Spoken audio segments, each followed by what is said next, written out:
नमस्कार दोस्तों, मैं संजय जैन एक बार फिर से आपके सामने हाजिर हूँ। आज हम चर्चा करेंगे जब बृहस्पति खाना नंबर 8 में हो। खाना नंबर 8 जो है वो शनि और मंगल दोनों का घर है और खाना नंबर 8 को शनि का हेड क्वार्टर बोला गया है। और खाना नंबर 8 जो है वो शमशान का भाव है, रहस्यों का सागर है। खाना नंबर 8 में जब भी बृहस्पति होता है, बृहस्पति क्या है? बृहस्पति हमारे रीति रिवाज है, कस्टम है, संस्कार हैं, बाप दादाओं को, कुल गुरु को, कुल पुरोहित को, ये सब बृहस्पति से देखे जाते हैं और हमारी जो सांसें हैं वो बृहस्पति। तो जब भी खाना नंबर 8 में बृहस्पति बैठता है तो बृहस्पति 8 वाले को गैबी ताकत, मुसीबत के वक्त गैबी ताकत यानी गैबी ताकतों से मदद मिलती है, यानी कुदरती उसको मदद मिलती है, कोई ईश्वरीय शक्ति उसको मुसीबत के वक्त सपोर्ट करती है, उसकी हेल्प करती है। ये बृहस्पति 8 के वक्त बोला जाता है। खाना नंबर 8 बृहस्पति के वक्त जब खाना नंबर 2 या 4 में गुरु के दोस्त बैठ जाए, सूर्य बैठ गया, चंद्र बैठ गया, मंगल बैठ गया, तो ऐसे इंसान को अगर वीरान जंगल में सब कुछ छीन के छोड़ भी दिया जाए तो ऐसा इंसान वहाँ भी ज़िंदगी के खूबसूरत पल ढूंढ लेता है। यानी वहाँ भी वो सोने की उस उजाड़ वीरान जंगल में वो सोने की खाने ढूंढ लेगा, सोने के भंडार ढूंढ लेगा। ऐसी अथाह शक्ति का मालिक बोला गया बृहस्पति 8 वाले को, अगर ये नेक असर में है तो। बृहस्पति 8 के वक्त अगर चंद्रमा का सपोर्ट मिल जाए और बृहस्पति की जड़ों में अगर पापी नहीं बैठे हों तो ऐसा इंसान ईश्वर से साक्षात्कार का भेद बता देने की हिम्मत का मालिक होगा। बहुत बड़ी बात बोली है कि बृहस्पति 8 अगर नेक है और अगर चंद्रमा का सपोर्ट मिल गया तो वो ईश्वरीय साक्षात्कार का जो भेद होता है वो बता देने वाली उसको ताकत होती, इतना ज्ञान होता है उसके पास में। गुरु जो है वो बुजुर्गों का सुख है। लेकिन बृहस्पति 8 के वक्त क्या होता है कि जो टेवे वाला है उसके जन्म से पहले, जन्म तक उसके बाबा इस दुनिया में नहीं रहते, यानी उसके दादा इस दुनिया में नहीं रहते, या उसकी अगर वो रह जाते हैं तो 8 वर्ष की उम्र होने से पहले पहले वो इस दुनिया से चले जाते हैं।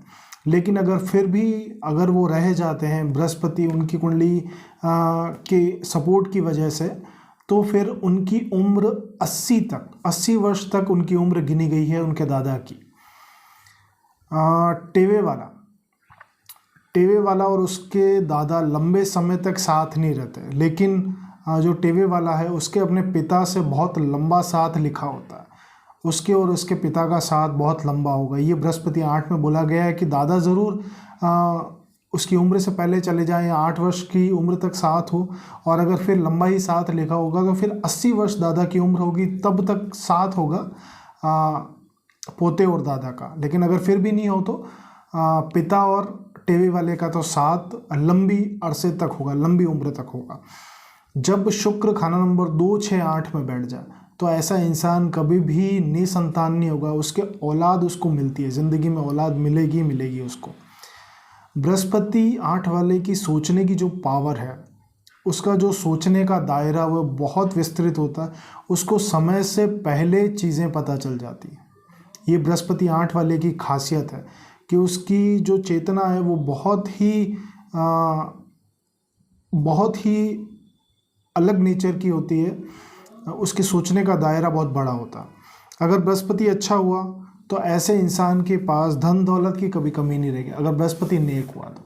ये बृहस्पति 8 में बोला जाता है। उसके सामने, बृहस्पति 8 वाले के सामने उसकी ज़िंदगी में कभी किसी की मौत नहीं होती, उसके सामने कोई इस दुनिया से रुखसत नहीं होता है। बृहस्पति 8 के वक्त अगर मंगल नेक हो जाए, मंगल नेक होकर बैठा है बृहस्पति 8 के वक्त में, तो ऐसे इंसान को सोने की लंका तक दान करने वाला बोला गया। यानी सोने की लंका तक दान करे, ऐसी हैसियत का, ऐसी हिम्मत का मालिक होगा बृहस्पति 8 वाला। ये बृहस्पति 8 जब नेक असर में हो जाए और अगर मंगल भी नेक हो जाए तो बृहस्पति 8 वाला इंसान जो होता है वो धर्म के प्रति बहुत सजग होता है, धर्म में उसकी बहुत आस्था होती है, क्योंकि बृहस्पति जो है वो आध्यात्मिक चेतना है। ऐसा इंसान जो है वो आध्यात्मिक होता है, इंसानियत बहुत होती है उसके अंदर, असहाय लोगों की मदद करता है, दिन दुखियों की मदद करता है वो, और असहाय लोगों के आंसू पहुंचने वाला होता है। ये बृहस्पति 8 की सबसे बड़ी खासियत है कि वो सेवादारी का इल्म होता है, सेवादारी करता है वो इंसान। जब बृहस्पति की जड़ों में यानी बृहस्पति की रूट्स में 2, 5, 9, 12 खराब हो रही हो, इन भावों में अगर पापी बैठ जाए या दुश्मन बैठ जाए तो ऐसे इंसान को बार बार जन्म लेके दुख भोगने के लिए आना पड़ता है। जब भी बृहस्पति की जड़ें खराब हो रही, उनकी रूट्स में 2, 5, 9, 12 में दुश्मन बैठ जाएं या पापी बैठ जाएं तो उसको बार बार जन्म लेना पड़ता है और वापस बृहस्पति मंदा होके बैठता है और वापस उसको दुख भोगने के लिए, अपने कर्मों का जो बंधन है तोड़ने के लिए बार बार आना पड़ता है। बृहस्पति 8 के वक्त अगर 4, 7 में पापी बैठ जाए तो ऐसे इंसान को अपने ही पैरों पे कुल्हाड़ी मारने वाला, यानी ऐसा इंसान अपना ही नुकसान कर लेता है अधिकांश समय। बृहस्पति अगर खराब हो रहा हो तो औलाद के जो सुख होंगे वो कहीं ना कहीं उनमें कमी ज़रूर रहेगी, धन की कमी ज़रूर रहेगी और हेल्थ रिलेटेड इश्यूज उसको फेस करने पड़ेंगे। ये बृहस्पति के टाइम फ्रेम में ज़्यादा होगा। बृहस्पति 8 वाले इंसान को बृहस्पति की अच्छे रिजल्ट लेने के लिए सबसे पहले ये देखना पड़ेगा कि बृहस्पति के जो घर हैं उन घरों में कोई पापी प्लैनेट नहीं बैठा हो। स्पेशली पहले ये देखना ज़रूरी है कि उन घरों में शुक्र, बुध या राहु नहीं बैठे हों, क्योंकि ये जब भी बृहस्पति के घरों में बैठते हैं तो बृहस्पति के पितृ ऋण का निर्माण करते हैं अगर बृहस्पति अपने घरों से बाहर है। इसका मैंने सेपरेट वीडियो बना रखा है, वो देख सकते हैं आप कि जब भी शुक्र, बुध और राहु 2, 5, 9, 12 में बैठ जाएं और बृहस्पति अपने घरों से बाहर है, जैसे 8 में है बृहस्पति, तो यहाँ बृहस्पति के ऋण का निर्माण हो जाता है। और बृहस्पति अगर मंदा है तो सबसे पहले बृहस्पति के ऋण को उतारना ज़रूरी है। तो सबसे पहले जब हम उपायों की बात करेंगे तो बृहस्पति के पितृ ऋण का उपाय सबसे पहले करेंगे, उसके बाद हम लॉजिकली बृहस्पति 8 के उपायों पे आएंगे। तो ऋण का उपाय मैंने सेपरेट वीडियो है, वो देख सकते हैं आप। इसके अलावा अब जब बात आती है बृहस्पति 8 को अच्छा कैसे करें, बृहस्पति 8 का सपोर्ट कैसे लें, तो 8 दिन आप 800 ग्राम चने की दाल ये धर्म स्थान में दे सकते हैं। कोशिश करें कि बृहस्पतिवार से शुरू करें, जिस दिन चौथ, नवमी, चौदस ना हो, सूर्योदय के बाद करें, सूर्यास्त से पहले करें। 8 दिन गुरुवार से शुरू करें तो बेहतर है, बाकी दिन की कोई हिदायत इसमें स्पेशली है नहीं, किसी भी दिन शुरू कर सकते हैं। गुरुवार से करें तो बेटर है क्योंकि बृहस्पति का उपाय है। तो 8 दिन लगातार 800 ग्राम चने की दाल आप धर्म स्थान में दे दें। इसके अलावा शमशान में आप पीपल का, क्योंकि खाना नंबर 8 जो है वो शमशान का भाव है, जब भी बृहस्पति को वहाँ सेवादारी हो जाती है, जब भी हम शमशान में पीपल का पेड़ लगाने की बात करते हैं तो खाना नंबर 8 में बृहस्पति को नेक करने की रेमेडी की जाती है। तो पीपल का पेड़ लगाएं और उसकी सेवादारी करते रहें, ये आप कर सकते हैं। इसके अलावा अपने बुज़ुर्गों का सम्मान करें, अपने कुल पुरोहित का सम्मान करें, उनका आशीर्वाद लें, अपने बुज़ुर्गों के चरण स्पर्श करें, उनकी सेवा करें, उन्हें खुश रखें। सबसे बड़ी चीज़ बृहस्पति को यही चाहिए कि आप अपने बुज़ुर्गों से कैसा व्यवहार रखते हैं, वो बृहस्पति। बाकी उपाय अपनी जगह ठीक है, बाकी सबसे पहली चीज़ ये कि हम अपने रिश्तों को कैसे बना के रखते हैं, मेंटेन करके रखते हैं। तो अपने बुज़ुर्गों का आशीर्वाद लेते रहें, उन्हें खुश रखें, उनका आशीर्वाद लेते रहें, अपने कुल पुरोहित को खुश रखें, कुल गुरु को। अगर ये पॉसिबल नहीं है तो मंदिर के पुजारी जी को चने की दाल दे के या बृहस्पति का सामान दे के उनका आशीर्वाद ले सकते हैं आप। ये भी बृहस्पति को अच्छा करता है। चने की दाल दी जा सकती है, और भी पर्टिकुलर बृहस्पति की कोई चीज़ दी जा सकती है। इसके अलावा एक मैं चीज़ आपको ये बताता हूँ कि 8 गुरुवार लगातार पीला जो सूत होता है उसको पीपल के पेड़ पे 7 बार आप लपेटें। ये आपको 8 गुरुवार लगातार करना, 8 गुरुवार लगातार 7 बार पीला सूत जो होता है 7 बार उसको लपेटें, 8 गुरुवार कंटिन्यू करें इसको निरंतर। तो ये भी बृहस्पति को काफ़ी हद तक अच्छा कर देता है। पीपल के पेड़ पे पानी चढ़ाते रहें। बृहस्पति को सही करने का अच्छा उपाय है कि आप पीपल के पेड़ पे पानी चढ़ाते रहें। सिर्फ आप रविवार को ना चढ़ाएं, रविवार को चढ़ाने की मनाही है। कोई बड़ वाला उपाय आता है जहाँ उस समय ज़रूर हम रविवार के दिन बड़ के पेड़ पे पानी चढ़ाने के लिए बोलते हैं, लेकिन पीपल के पेड़ पे रविवार को पानी नहीं चढ़ाएं। बाकी आप किसी भी दिन चढ़ा सकते हैं। कोशिश करें सूर्योदय के बाद, सूर्यास्त से पहले चढ़ाएं। सुबह सुबह के टाइम में चढ़ाएं तो बेस्ट है। केसर का तिलक बृहस्पति 8 में किया जा सकता है। खाना नंबर 2 में बृहस्पति की एक्टिवेशन की जा सकती है।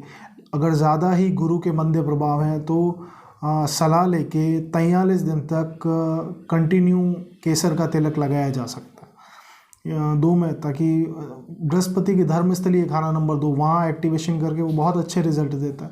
तो केसर का तिलक आप लगा सकते हैं, कभी कभी लगा सकते हैं, और ज़्यादा ही ज़रूरत है तो फिर 43 दिन वाला करना ही है लास्ट में।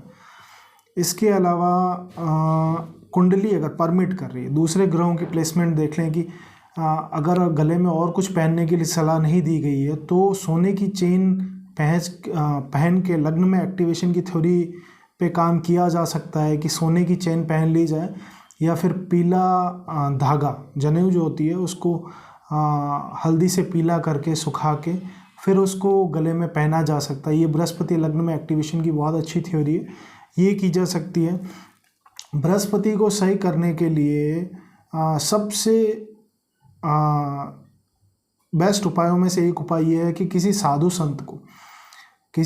संत को पुजारी जी को आप क्या करें कि दूध में शक्कर मिला दें, केसर मिला दें, और उसको अच्छे से मिक्स करके आप किसी पुजारी जी या साधु संत को वो दूध पिला दें। इससे भी बृहस्पति की मेहरबानी होती, बृहस्पति के नेक फलों में वृद्धि होती, शुभता आती है, बृहस्पति का मंदापन दूर होता है। तो आप किसी पुजारी जी या साधु संत को दूध, शक्कर और उसमें केसर मिला के वो दूध आप पिला सकते हैं बृहस्पतिवार के दिन, या किसी भी दिन कर लें, कोई ऐसी पर्टिकुलर हिदायत नहीं है उसमें। और इसके अलावा एक चीज़ मैं आपको बताता हूँ कि शुक्र की जो चीज़ें हैं, शुक्र की आशियाँ हैं, उनकी चीज़ें धर्म स्थान में देना भी बृहस्पति को पॉजिटिव करेगा। यानी शुक्र की क्या आशियाँ हो सकती हैं, जिमीकंद हो सकते हैं जिसमें आलू हो सकते हैं, वो आप मंदिर में रख सकते हैं, या फिर काली गाजर जो शुक्र को रिप्रेजेंट करती है वो आप मंदिर में रख सकते हैं। तो इस चीज़ों से बृहस्पति को मदद मिलती है, और खैर शुक्र को तो मदद मिलती ही है, क्योंकि खाना नंबर 2 में कोई भी प्लैनेट पहुंचने के बाद वो अपना नेगेटिव इम्पैक्ट नहीं दिखा पाता, वो सिर्फ अच्छा ही करता। तो उम्मीद करता हूँ मेरे इस वीडियो से आपको लाभ मिलेगा। अगर आप मुझसे अपनी कुंडली की विवेचना करवाना चाहते हैं तो आप मेरे व्हाट्सएप नंबर पर संपर्क कर सकते हैं। मैं आपके सहयोग के लिए हमेशा तत्पर हूँ। मैं अपना व्हाट्सएप नंबर डिस्क्रिप्शन में दे दूँगा। धन्यवाद।